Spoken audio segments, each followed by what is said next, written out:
Hi everyone, I'm looking to part 2, so let's continue reacting. Now, I need to tell you guys something. You guys know, next month is December, and you know what that means.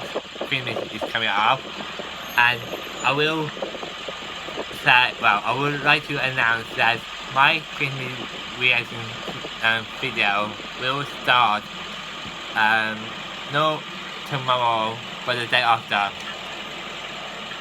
or aka the day of the part 3 or this reaction video. So in 2 days time, my Christmas reaction videos will start, and I'm going to do it that until Christmas Eve, like I've done in previous years, or like any year before.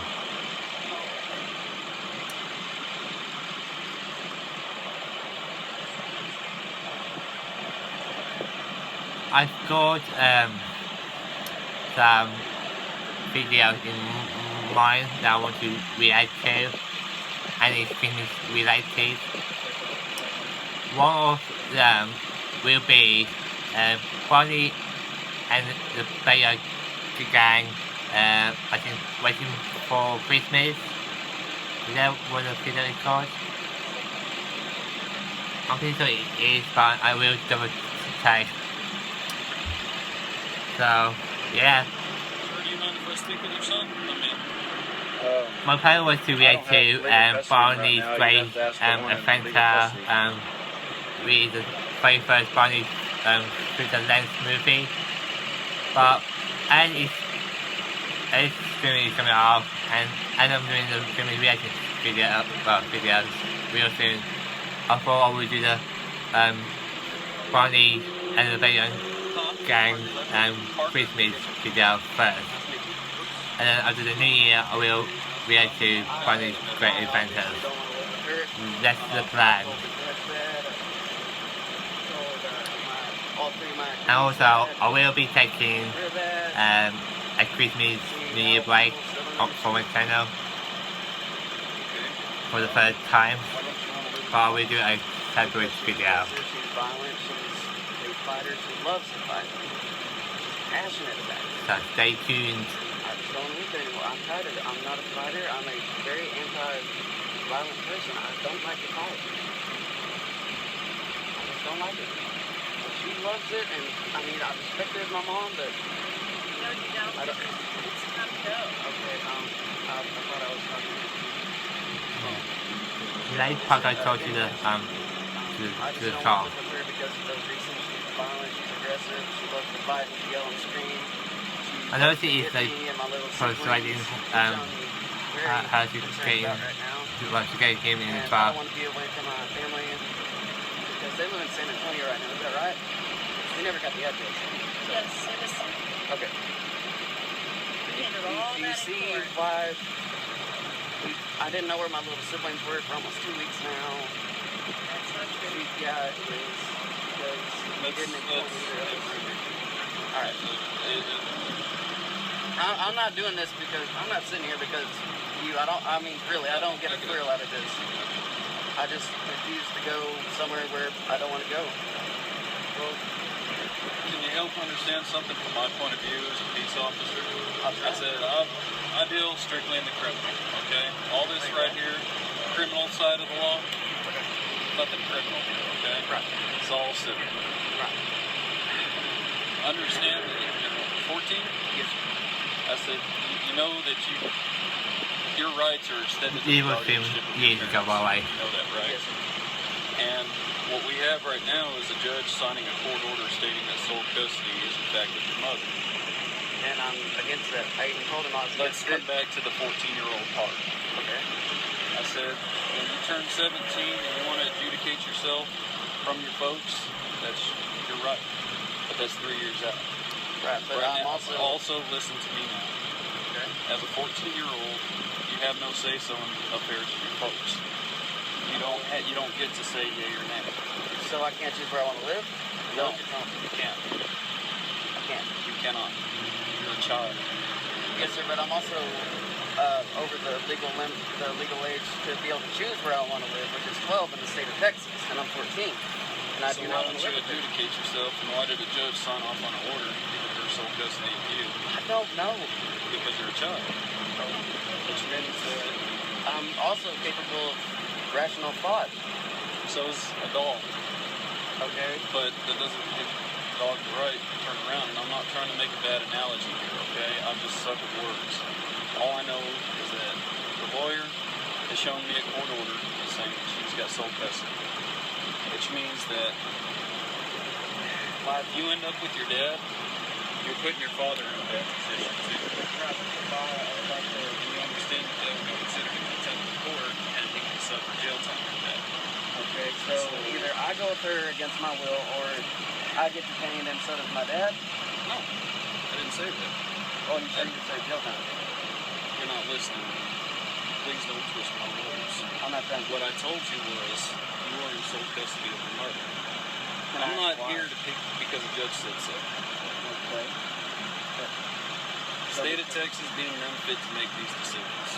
Okay? As an advocate for the state of Texas, if a judge tells me to do something, I'm legally bound to abide. Okay? Now, don't construe this as me saying that I'm going to yank you by your ear and shove you in the truck. That's not what I'm saying. Okay? I'm simply stating this is for future reference and down the road. Obviously, there's some issues between mom and dad and you. Oh, yeah. I get that. And I'm just trying to advocate to you here right now because, yeah, you can park it right here and chill all you want. That's nothing about that. Right. I have no idea what the dynamic is on your family. Okay? I don't know what dad's like. I don't know what mom's like. I'm coming into this one. That's not my domain. Okay. Unless she's choking you out, or she's beating you with her dad, that's really none of my business. All I know is that the judge signed a piece of paper saying that you are being in custody. The reason I'm explaining this to you is that if you decide to grow up and be brave and run away and go to dad, and I'm sure dad knows this too, is that he will be found in contempt of court and go to jail. And it would be also the district attorney's prerogative to file kidnapping charges. Just saying what it can turn into. Not saying that's what it is. Okay? That's it. So, parking it here, doing your civil disobedience or defiance thing is accomplishing what? I'm trying to get to her mind that I want to live with her. I think we've established that. But she's still not. It's nice for the coach to talk to podcast. See, you understand that technically you're in custody. She is in charge of maintaining your well-being. So I'm a slave. You can break it down however you want. Well, that's what it's been like the last 14 years. I'm not trying to be rude or offensive to you. It's just, it's been my life for 14 years. I'm tired of it. But you're 14. Yeah, that one. What do you know about life? What do I know about life? Well, just violence right now. I was learning peace. Apparently, you don't understand how it works within continental United States, state of Texas, county of Ector, region 7. How does it work? You go with her.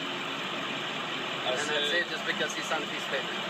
Yeah, it really is that simple. I know it sucks, but this is how the system works. It's like saying I sign a piece of paper that all of a sudden says somebody's under arrest because I've got certain elements of an offense that constitute an offense. I know it's some make-believe mojo, but that's the system we have in place because we're humanity and we're fallible. But this is the system that we have. I got bad news, bro. I've blown out both. Can we stand up and talk, please? Yeah. I'm thinking to live so you guys can hear what the coach is saying. More than enough, okay? I hurt every morning and every day. I'm sorry about that. It's okay, man. What I'm trying to get at right now is, again, I don't know the dynamic of Coach can't call you by aunt and mom, okay? All I know is what's presented to me at this time. you know you can use this as a learning experience. I understand defiance, civil disobedience. Believe me, I was that guy growing up too. So it seems more of a moral conundrum as me as a police officer, all of a sudden having to tell people what to do. I don't like it because I'm 29 going on 30, and some 50-year-old looking at me like a punk. What the hell do I know about life? This will steadily transition. It's called the nature of progression. You have to endure what it is with your life. The idea is that you be strong. You have to rise above it, but you have to understand you're 14 years old. Parker, I would suggest he's a moral person, and we're getting every bit of this on video, and this is beautiful. You've made your point. This will live forever. Both Nana and Hillary and I have this on recording. Parker, I would suggest you go with your mom. Don't you worry. You've got a huge worldwide following that will not give up on you, especially me. let me also explain something to you. I've placed myself in some pretty crappy positions in life, and I've learned something from every one of them. Life isn't buttons and bows, brother. It gets harder as you get older. If you start it this way, when you grow up, you actually have to deal with authority, but you come with the pretext of spitting in its face because I'm just going to be the defiant, sovereign American citizen. That is going to get you landed with the Aryan Brotherhood, the county rangers, all these retards that think for some odd reason Texas should succeed, all this jazz. And it's all a bunch of bravado that makes absolutely no sense. Because you got one retard that's a lot smarter than the rest of them that throws out some bravado, and people are like, that's awesome, let me jump on it. And all of a sudden he's got a following. You ever heard of Jonestown? Are you relating me to Jones? No. I'm asking. You know about Jim Jones? I know Jim Jones very well. A bunch of people decided to follow this whack job, and all of a sudden popped a bunch of cyanide pills, thought they were going to heaven. That's what he's talking about. In South America. There's a lot more to it, but my basic pretext is that you can be a follower or you can be a leader. With this, use it as a learning experience. You can take this and learn, so whenever you have kids, they're not exposed to the same situation. I said, I'm trying to do this as morally and civilly as I can. There's no... And it is very much appreciated. Not a problem, sir. It's very that's much why I'm here. I really am here to help. Settling disputes like this is my bread and butter. I was a cop in the Army for 10 years. I was a cop in San Antonio for 5 years. Now I'm a cop here. Okay? This is just where God placed me. But you need to take what you have in front of you with a grain of salt and learn. You can see what experiences you'll get by walking this route. And take from it, dude. I mean, you have to learn from the good and the bad. Not everything's going to be great in life. Not everything's going to happen the way you think it should be. Let me put it this way. If I had my way, I'd be in Afghanistan on a hilltop behind a sniper rifle hunting bad dudes. Special ops was what I wanted. You want to know a real kick in the butt? I got headhunted for special ops after I got my acceptance to warrant officer school. I only achieved sergeant in the Army. But some lovely guy decided to put a bomb under my truck, break my back. Army said, we don't need you anymore. It broke my heart. But you know what? It took me 2 years to learn how to walk again. I'm back at it. You can't do it as a soldier.